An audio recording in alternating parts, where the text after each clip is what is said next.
डोभाल के हैं, तो वो सुना जाए। भगत सिंह को फांसी के फंदे को स्वीकार करना पड़ा, सुभाष बोस को जीवन भर संघर्ष करना पड़ा, महात्मा गांधी को सत्याग्रह करना पड़ा और अनगिनत लोगों को अपनी जानें देनी पड़ी। ये संघर्ष चलता रहा। हमारे गांव जले, हमारी सिविलाइजेशन को समाप्त किया गया, हमारे मंदिरों को लूटा गया और हम एक मूक दर्शक की तरह असहाय होकर इसको देखते रहे। ये इतिहास हमें एक चुनौती देता है कि ये उस भारत का आज हर युवक के अंदर वो आग होनी चाहिए कि मैं, प्रतिशोध शब्द अच्छा तो नहीं है, लेकिन प्रतिशोध भी अपने में एक बड़ी भारी शक्ति होती है। हमें अपने इतिहास का प्रतिशोध लेना है।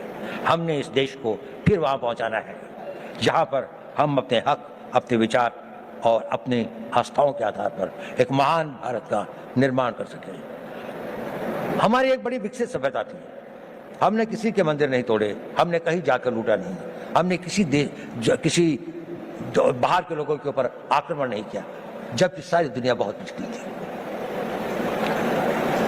परंतु क्योंकि हम अपनी सुरक्षा और हम अपने आप को समझ नहीं पाए कि हम क्या खतरे हैं, हम उनके प्रति उदासीन रहे, तो हमें इतिहास ने एक सबक सिखाया। क्या हमने वह सबक सीखा? क्या उस सबक को हम याद रखेंगे? अगर आने वाली पीढ़ियां उस सबक को भूल जाएंगी तो ये इस देश का सबसे बड़ा। ये यंग लीडर्स डायलॉग में अजीत डोभाल जो है वो बोल रहे थे और उन्होंने बलिदानों की बात की। और एक जो मुख्य बात इस क्लिप में उन्होंने की और इस पे बहुत चर्चा हो रही है, बहुत किलसे हो, वामपंथियों की एकदम से उनके तो आरंभ हो गए हैं, जो एक रक्तम दिन होते हैं तो वो आरंभ हो गए बेचारों, पुरुषों के, महिलाओं के नहीं बोल रहा हूँ, पुरुषों के बवासीर जो फूटने लगे। भगंदर जो अचानक से विशाल हो गया उनका, क्या रहे ऐसे कैसे, मतलब एनएसए जो है हिंदुत्व और ये सब की बात कर रहा है। हाँ भाई कर रहा है, ये हिंदुओं का देश है, इसमें किसी को डाउट नहीं होना चाहिए। ये हिंदुओं का देश है, हिंदुओं का ही देश नहीं है, परंतु हिंदुओं का देश है।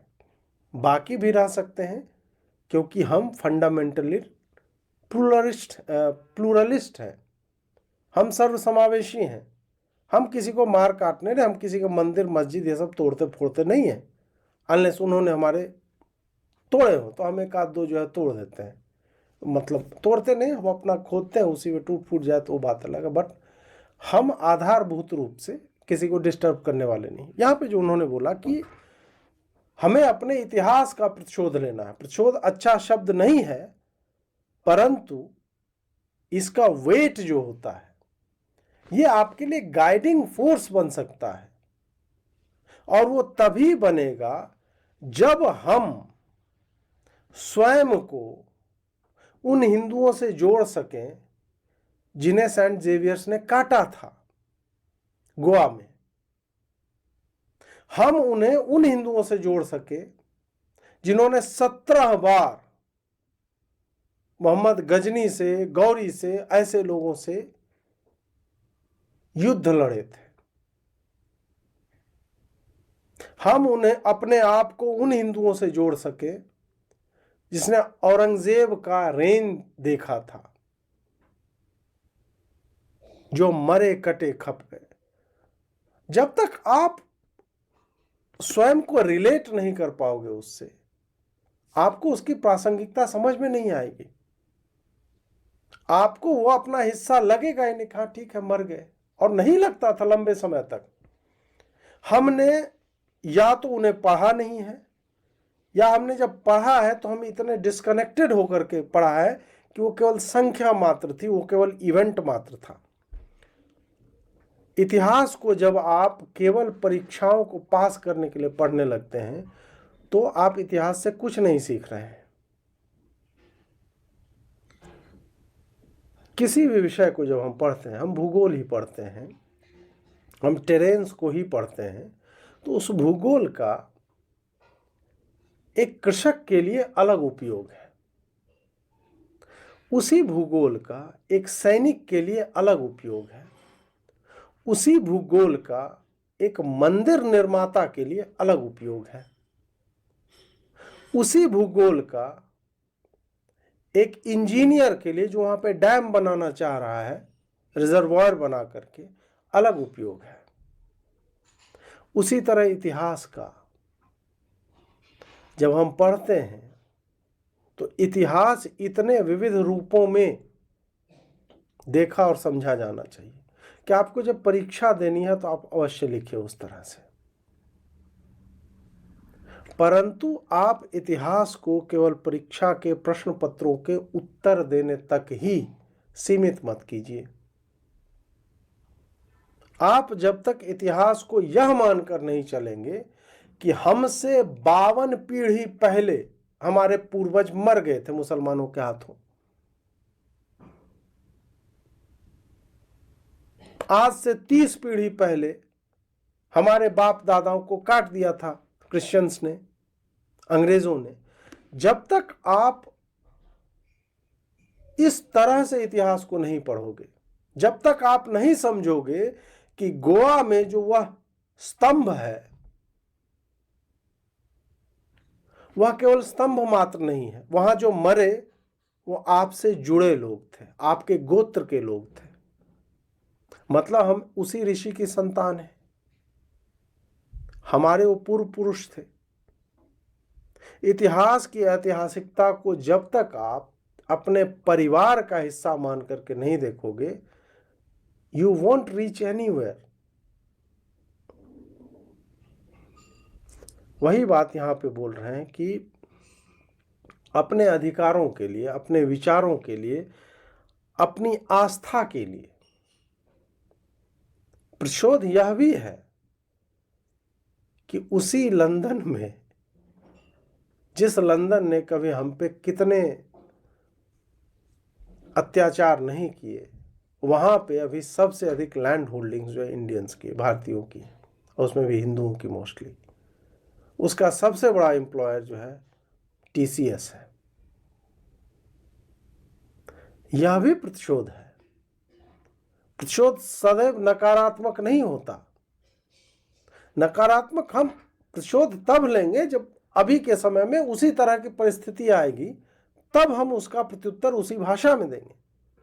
परंतु स्वयं को बड़ा बनाकर, स्वयं को उत्कृष्ट बनाकर, स्वयं को नॉर्मल अमेरिकन हाउस होल्ड के औसत इनकम से दोगुना औसत इनकम जो है भारतीयों का बना करके, यह भी एक प्रतिशोध है। उनकी जलते हुए, उनकी सुलगते हुए देखना, यह भी एक प्रतिशोध है। मुझे लगता है कि जो अजीत डोभाल यहाँ पर, क्योंकि वैश्विक परिस्थिति बदल रही है, आज हम जो है तलवार लेकर के हम लंदन पे चढ़ाई नहीं कर सकते। लंदन पे चढ़ाई ये ऐसे ही करनी है कि वो बेच रहे हैं, हम खरीदेंगे, तुम बेचो हम खरीदेंगे, या हम तुमको विवश कर देंगे, तुम बेचो हम खरीदेंगे, हमारे पास है पैसा। फिर से हो गया पैसा, 47 ट्रिलियन जो हम तुम लूट करके ले गए, फिर से हमारे पास हो गया पैसा। हम फिर 2000 सालों से यात्राएं सह रहे हो, 2000 सालों से तुम्हारे ऊपर इतनी अधिक वो हुई प्रोग्राम से दुनिया में किया, क्या तुम्हें इस बात का रोना आ रहा है? उसने कहा नहीं, मुझे इस बात का रोना नहीं आ रहा।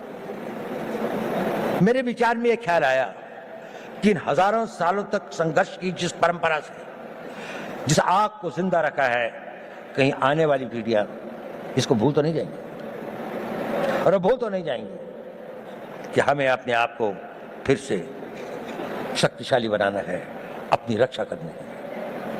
ये भाव था, ये बड़ा पावरफुल सेंटिमेंट है, और हमें अपने उस सेंटिमेंट से ही प्रेरित होना चाहिए। कई सारी ऐसी बातें होती हैं हमारे ऊपर, कई सारे इस तरह के आघात होते हैं जिससे हमें लगता है कि अगर हमारे साथ में अन्याय हुआ है, अगर हमारे साथ दुर्व्यवहार हुआ है, हमारे गांव जलाए गए, हमारी मातृशक्ति का अपमानित किया गया, तो इसका हम भी अपने आप को इतना मजबूत करेंगे, हर रूप से, आर्थिक रूप से, रक्षात्मक रूप से, टेक्नोलॉजी के रूप से, हर क्षेत्र में हमें आगे बढ़ना है। लगभग जो मैंने पहले कह दिया वही यहाँ पे डोभाल जी बोल रहे हैं। हालांकि मैंने ये क्लिप अभी तक देखी नहीं थी, हमारे विचार कितने मिलते हैं। खैर, तो ये क्लिप जब मैं बोल रहा हूँ तो मुझे पीछे से अभी आ रहा है, इस कारण मैंने देखा नहीं था। यहाँ पर जो उन्होंने पूर्वार्ध में जो बात बोली, पहले हाफ में जो कहानी सुना रहे थे ज्यूज के बारे में,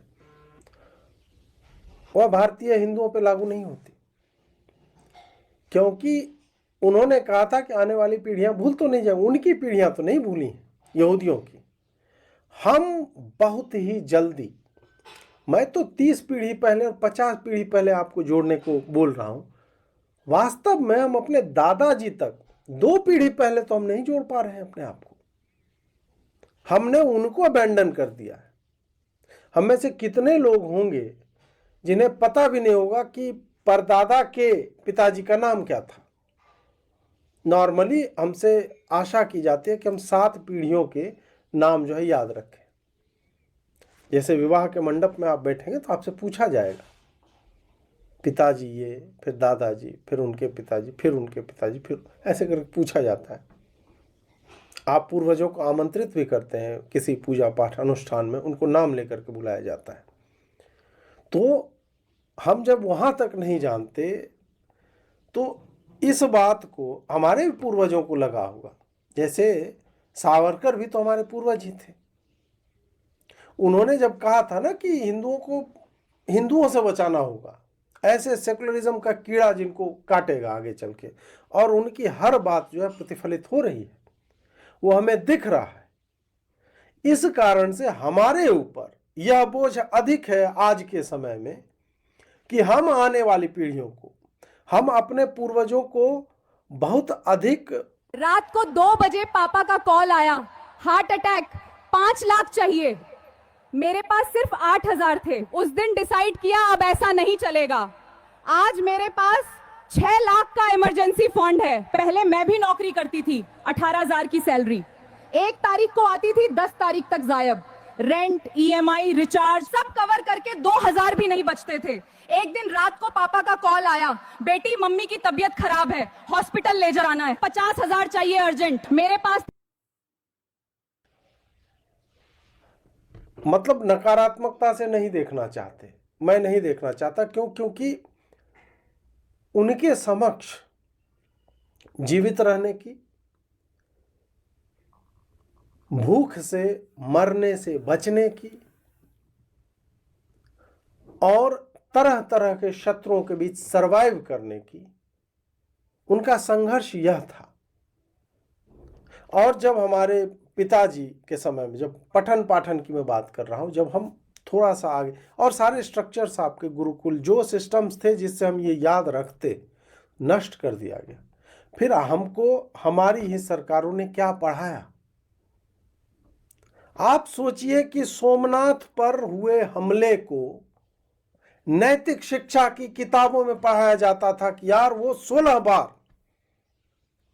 लड़ता रहा, हारता रहा, फिर वो गुफा में बैठा हुआ था, उसने एक चींटी को देखा, वो 17वीं बार चढ़ती है और चढ़ जाती है। उसे ये ट्रिगर हुआ कि अरे परिश्रम करने पे, लगातार सतत लगे रहने से फल मिलता है। Just think about it. हमने नैतिक शिक्षा की किताबों में, मॉरल एजुकेशन की किताबों में अपने मंदिर पर हमला करने वाले आक्रांता के जीवन चरित्र को एक उदाहरण के तौर पे पढ़ा है। बिहार बोर्ड में 6ठी कक्षा में तैमूर और बलकर्ण का एक प्रसंग आता है, एक नाटिका है, लघु नाटिका। उसमें वो तैमूर जब बलकर्ण के घर पे आता है और वो लूटपाट सब कुछ मचा देता